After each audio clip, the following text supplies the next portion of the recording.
David Potter, one of the most prominent historians in the 19th century United States, said at one point, if the Union and the Confederacy had exchanged presidents with one another, the Confederacy might have won its independence. He kind of actually makes he makes a statement in sort of like a throwaway line at the end of an article that's about something else, but people have seized upon this idea that it's really simply if Jefferson Davis, the Confederate president, and Lincoln had switched places, somehow the South would have won. And this is used to celebrate Lincoln, and Lincoln is indeed a great president. But I think it demonstrates Lincoln, or it highlights Lincoln's leadership, which is indeed a key factor in the Civil War, hands down. What's interesting to note is that if you had to bet in 1860 or 1861 who was going to be the better military leader, everybody would have picked Jefferson Davis. Lincoln, when he comes to the presidency, had served very briefly in sort of the Illinois militia in 1832, fighting Native Americans. I think a wrestling match is probably the biggest thing he does in that conflict. Lincoln had had one stint in Congress during the Mexican War. We had issued a spot resolution calling on James K. Polk to say exactly where American blood had been shed on American soil. And that's Lincoln's military political experience up to 1860. He gets famous, of course, for the Lincoln-Douglas debates during the 1858 Senate campaign, and that what makes him a national figure. But in terms of political and military experience, it's not there. What about Jefferson Davis? Jefferson Davis had been a senator from Mississippi. More importantly, he had served in the Mexican War, had actually gotten military renown for his victories in the Mexican War. That not only helped him become a senator, it helps him become the Secretary of War in the 1850s. So he is someone who had a vast more military experience, political experience, and a Secretary of War, had combined the military and political experience together. How come Lincoln becomes a better leader than Jefferson Davis? Part of it is, what people know about Lincoln, a lot of folksy sayings. And I think that in some ways does tie to his leadership style. You have them fighting against each other.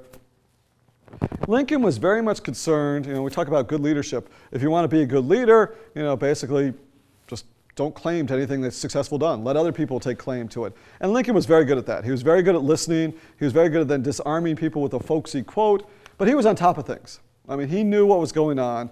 And he was willing to be the butt of jokes if necessary, make himself the butt of jokes if necessary. But he was a bottom line kind of guy. If people could get the job done, they stayed there. And he would actually allow a lot of leniency in terms of, he was not a micromanager. If U.S. Grant is doing a great job in the Army, Lincoln's not looking over his shoulder every day. If William Tecumseh Sherman's doing a great job, he's not looking over his shoulder. Lincoln did study hard to become a very good military general, and he had a great deal of common sense. And he was a great politician who understood timing.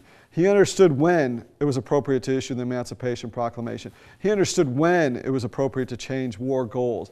And he he was a great communicator. He had a great ability to identify with the people. And he didn't mind criticism. Like many other people who don't mind criticism, he's one of those people who famously says, if half the people think my policy is too harsh and half think it's too lenient, then it's probably just right. And you could actually see how he doesn't mind criticism when he actually structures his government. When Lincoln becomes president, he is not the most prominent Republican in the country. William Seward from New York is the most prominent Republican in the country. Does Lincoln push him aside? No. Lincoln brings him in, invites him in to be Secretary of State in his cabinet. Lincoln invites Democrats in his cabinet, most famously Gideon Welles, who's his Secretary of the Navy. Lincoln's most prominent rival in 1864 for the Republican renomination for the presidency is Samuel Chase.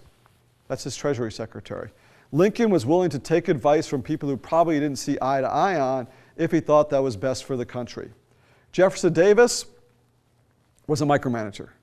He, as one of his critics said, he took up jobs that a clerk should have been doing. Rather than coming up with a vision and allowing people to execute that vision, he would engage in verbal fights or written fights. He and Joe Brown, who we've talked about here, this governor of Georgia, they put together hundreds and hundreds of pages, letters back and forth.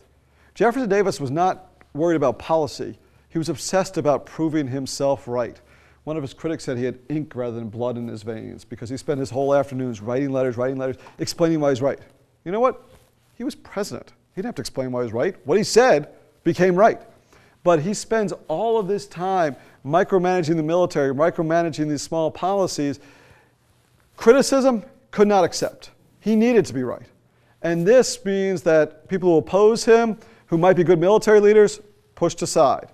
People who oppose him, who might be good political leaders, pushed aside.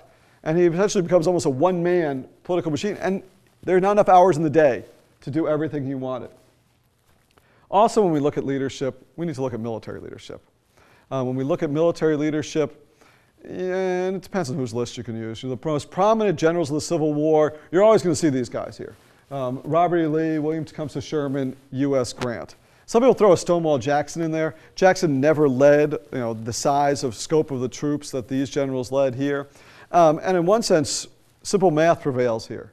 There's an argument to be made that the problem the South has is they only had one Robert E. Lee, they needed two of them. Two of these guys, Grant and Sherman, are Union generals. Robert E. Lee is a Confederate general. And Robert E. Lee is a Confederate general in the Eastern Theater who does a fantastic job in the Eastern Theater. Have a map here. And this is part of the reason why people are skeptical the war is going to end in 1864. This is a map showing the sort of implosion of the Confederacy. Well, the fact of the matter is, in the Eastern Theater, the war is fought primarily in the 105 miles between Washington, D.C. and Richmond, Virginia. And in 4 years, the Union had not gotten very far in those 105 miles. And at various times, of course, the Confederacy had made it to Maryland, made it to Pennsylvania. And Lee's army had certainly fought to stalemate in the Eastern Theater.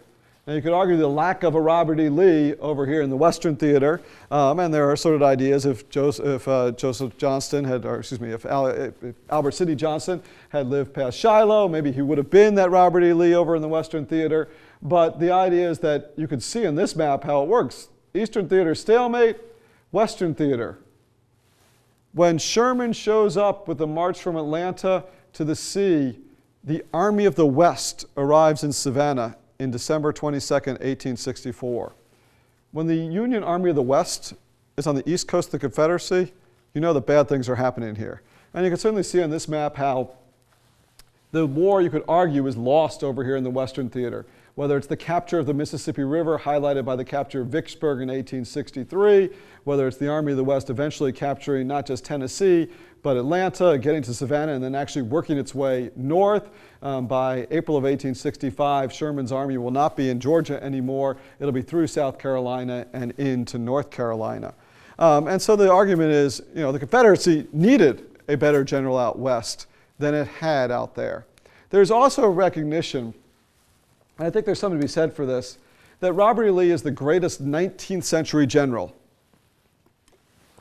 And that's not meant as a slur. He went through West Point, top general, had always been on everybody's radar as the great general of his time. You can make the argument that William Tecumseh Sherman and U.S. Grant are more 20th century generals. There's a great debate among historians, was the Civil War a total war or not? It all comes down to how you define total war. But there is this idea that Sherman, in his march to the sea, certainly recognized that warfare extended beyond the fighting of armies. His march to the sea. This might not be war, but statesmanship, connecting the idea that making the people of Georgia suffer is a political suffering, because these people are going to write to their legislatures, write to their governor, write to their husbands, brothers, sons in the army, tell them to come home. Recognizing that connection between the home front and the battlefront, connection between military events and political events. Grant defines a very 20th century idea of warfare. The art of war is simple enough. Find out where your enemy is, get him as soon as you can, strike him as hard as you can, and as often as you can, and keep moving on. And that's what Grant did with Lee. Some people call Grant a butcher, because when he hits Lee, let's say in June of 1864 at Cold Harbor, he loses that battle, loses a tremendous number of men. Rather than retreating, he keeps going south, keeps going south, keeps going south. And the idea is that if you make the figures, if you say there are 120,000 men in Grant's army and 60,000 men in Lee's army, if Grant loses 60,000 men, he has 60,000 men left. If Lee loses 60,000 men, he's got zero. And so the idea is that Grant, when he's called a butcher, is the idea that he recognizes he could lose man for man for man for man, and that's going to win him the war.